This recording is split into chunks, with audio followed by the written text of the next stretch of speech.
l'apport du pluralisme religieux dans la promotion de la paix sociale. Le micro. Le micro.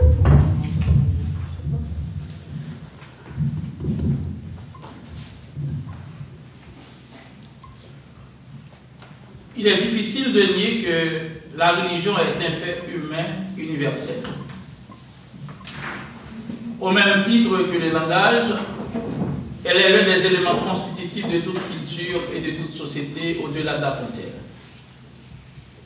Par exemple, le philosophe Bergson, c'est-à-dire, on trouve dans le passé, on trouverait même aujourd'hui des sociétés humaines qui n'ont ni science, ni art, ni philosophie, mais il n'y a jamais eu de société sans religion.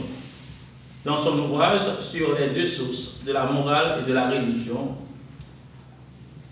certes, il y a des religions d'une culture à l'autre. Les croyances et les pratiques sont très variées. Mais cette diversité ne remet pas en cause l'universalité des phénomènes religieux qui sont incontournables et une nécessité.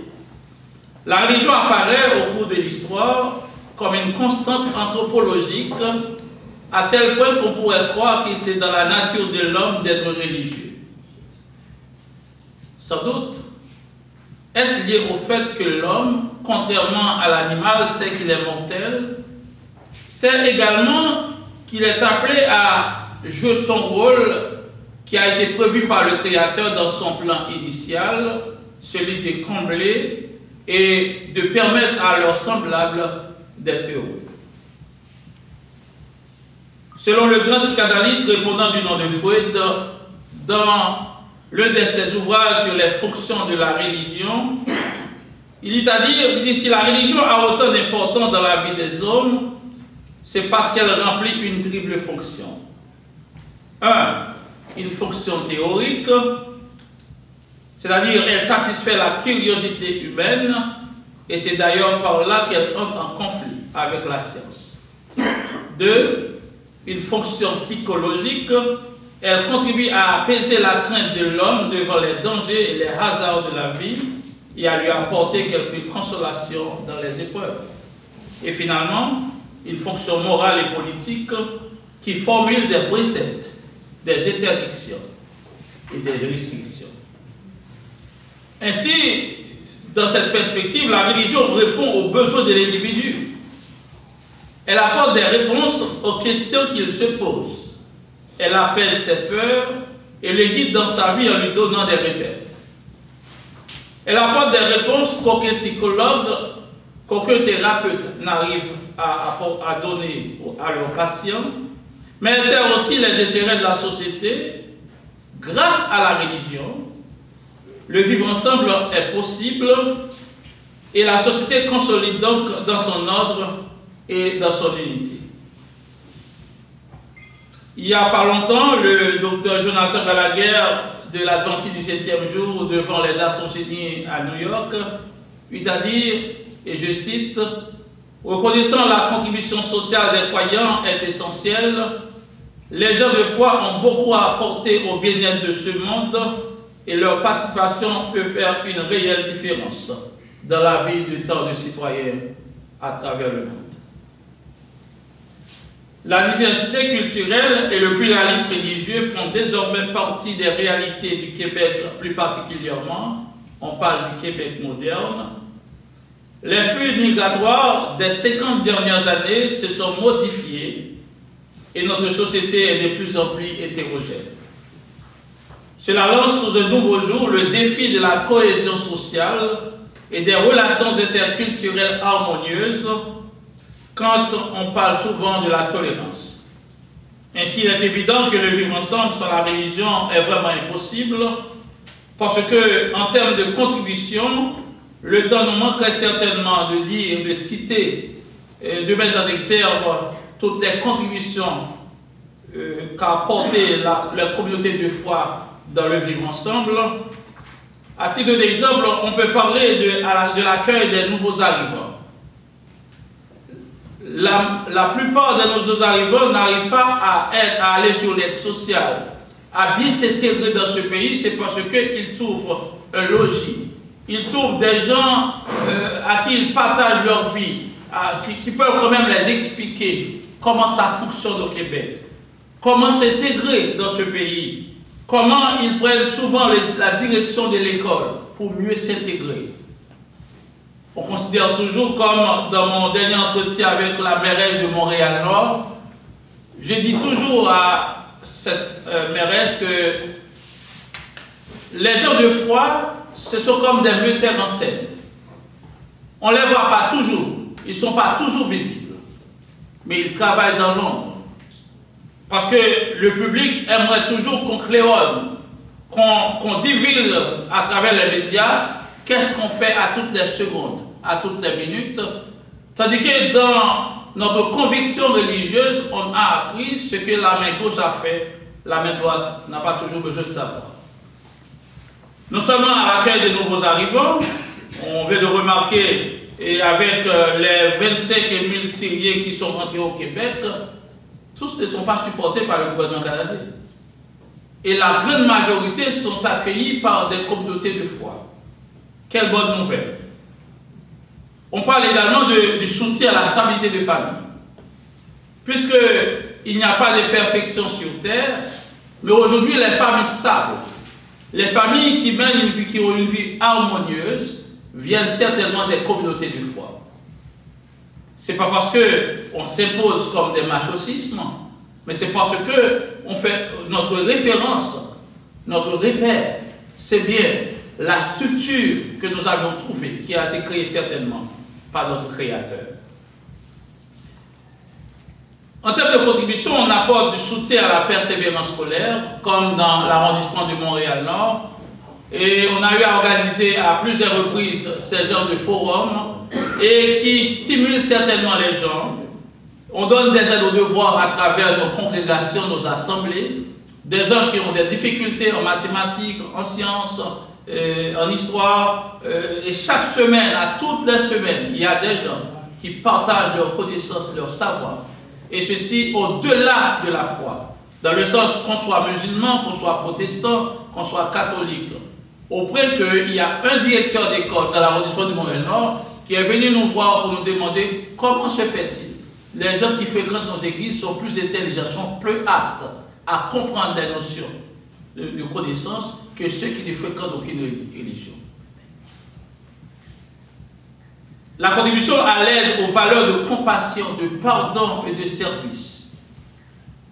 Aujourd'hui, on a tendance aujourd'hui au Québec à avilir les gens à la première accusation. Les communautés de foi sont appris très tôt dans la parole de Dieu qu'il faut pardonner, il faut apprendre à supporter.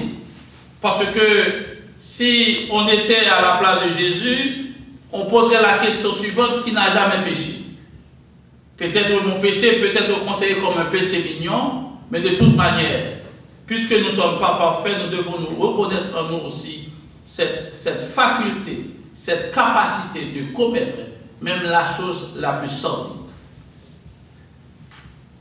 Nous avons contribué également comme communauté de foi dans l'Évangile à la réinsertion des jeunes délinquants. Pendant mes 14 ans de vie à Montréal, j'ai vu des gangs de rue qui, la prison fédérale et provinciale n'avait aucune solution. Aujourd'hui, qui sont devenus croyants, des citoyens paisibles, qui s'intègrent, qui participent dans la vie communautaire grâce à la communauté de foi. On parle d'Aspid Jean-Jacques, qui est aujourd'hui un pasteur.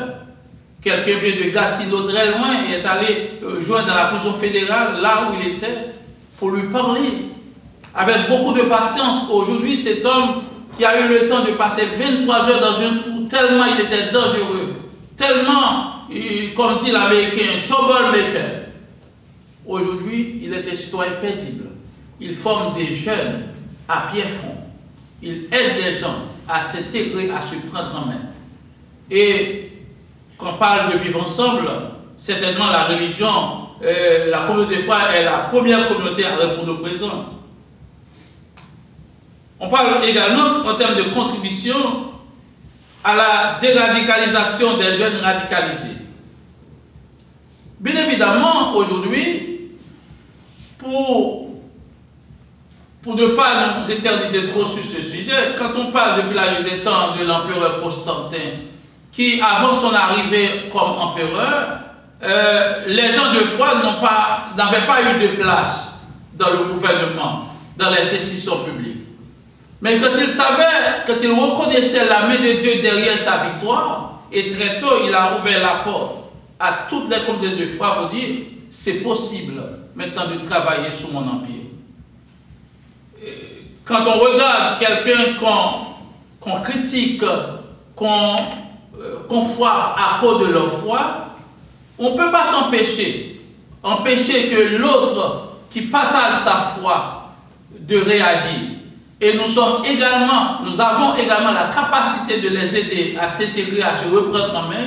Et c'est nous qui avons en quelque sorte une certaine solution que les politiciens n'ont pas aujourd'hui. Nous avons le patrimoine commun, et c'est ce qu'a scandé l'ex-pape Benoît XVI, qui dit parmi les droits et les libertés fondamentaux enracinés dans la dignité humaine, la liberté religieuse jouit d'un statut social et spécial parce qu'elle contribue au mieux-être et au mieux vivre ensemble. Il poursuit pour dire que la liberté religieuse est reconnue, la dignité de la personne humaine est respectée à sa racine même et les institutions des peuples se consolident. À l'inverse, quand la liberté religieuse est née, quand on essaie d'empêcher de professer sa religion ou sa foi et de vivre en conformité avec elle, la dignité humaine est lésée et de cette manière se trouve menacée la justice et la paix, lesquelles se fondent sur l'ordre social juste qui s'édifie à la lumière de la vérité suprême et du souverain bien. Lors de mon dernier entretien avec les autorités municipales de l'arrondissement Montréal-Nord, je lui ai dit pourquoi les autorités sont si faciles à faire enquête sur les lieux religieux, les lieux de culte, que sur un magasin, sur un dépanneur. Par simplement un coup de fil, un coup de téléphone qu'un citoyen a fait pour dire la religion nous embête. Mais nous aussi, comme citoyens religieux, nous avons aussi le même droit que celui qui s'est dit athée ou n'a pas de foi du tout. La liberté religieuse n'est pas le patrimoine exclusif des croyants, mais de la famille tout entière des peuples de la terre, parce que nous sommes appelés et nous sommes créés pour jouer un rôle, et ce rôle est en train d'être joué à la surface de la terre. C'est l'élément incontournable d'un état de droit. On ne peut pas l'allier sans porter atteinte en même temps à tous les droits et aux libertés fondamentales, puisqu'elle en est la synthèse et le sommet.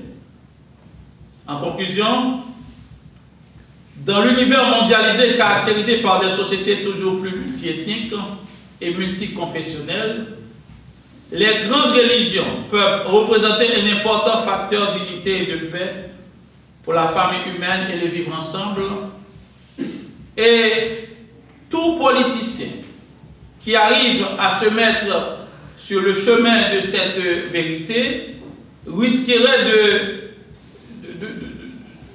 de grands malheurs, dans le sens pour dire nous n'avons pas invité de vivre avec la religion, nous sommes nés avec cette spiritualité. Comme a indiqué le dernier sondage, ça fait 2 ans, pour dire au Québec, il y a un grand besoin de spiritualité. Au sein des cultures religieuses variées, s'il faut rejeter tout ce qui est contraire à la dignité de l'homme et de la femme, il est nécessaire à l'inverse d'accueillir comme un trésor tout ce qui s'avère positif pour la convivialité civile et religieuse. Les leaders des grandes religions, de toute la communauté de foi, en vertu de notre rôle et de leur influence et de leur autorité dans leur propre communauté, sont appelés les tout premiers au respect mutuel et au dialogue. Ainsi, comme élément de conclusion pour dire que ce n'est pas seulement au Québec, et à travers la planète entière, quand on parle de la période de la réforme en Europe, les réformateurs qui étaient persécutés en Europe, en s'installant vers les États-Unis, c'était les premiers à fonder la Harvard University, où les premiers cours qui ont été donnés à la Harvard University étaient des cours de théologie. Donc le monde est fondé sur la foi. Il ne peut pas avoir progrès quand il y a persécution de la foi, il ne peut pas avoir le vivre ensemble sans, même si on se dit athée, s'il n'y a pas cette notion de dire que chaque communauté de foi a un rôle à jouer en vue du mieux-être, du mieux vivre ensemble. Ainsi, parlant de l'apport du pluralisme religieux dans l'aspect social, dans la société, nous disons que, en termes d'exemple, en résumé, nous avions en 14 ans contribué à aider les autorités, surtout à Montréal-Nord, dans leurs tâches, de faire le pont entre les différents secteurs, entre les musulmans, entre les catholiques, entre les protestants. Nous sommes arrivés à ne pas entendre parler des gangs de rue, des chefs de gang qui sont aujourd'hui, en 14 ans de vie à Montréal, je n'ai pas entendu encore qu'on parle souvent de gangs de rue. Ce n'est pas les policiers qui ont la solution, c'est la communauté de foi qui arrive à bannir cet aspect-là grâce à la prière. Ainsi, on a besoin de répéter encore une fois, nous n'avons pas à prendre la radio pour dire que nous sommes utiles et nous avons contribué au mieux-être de la promotion de la paix sociale. Nous sommes cet élément incontournable que la société a besoin de savoir. La politique ne peut pas avancer sans reconnaître la contribution des causés de foi dans le vivre ensemble. Merci. Merci beaucoup.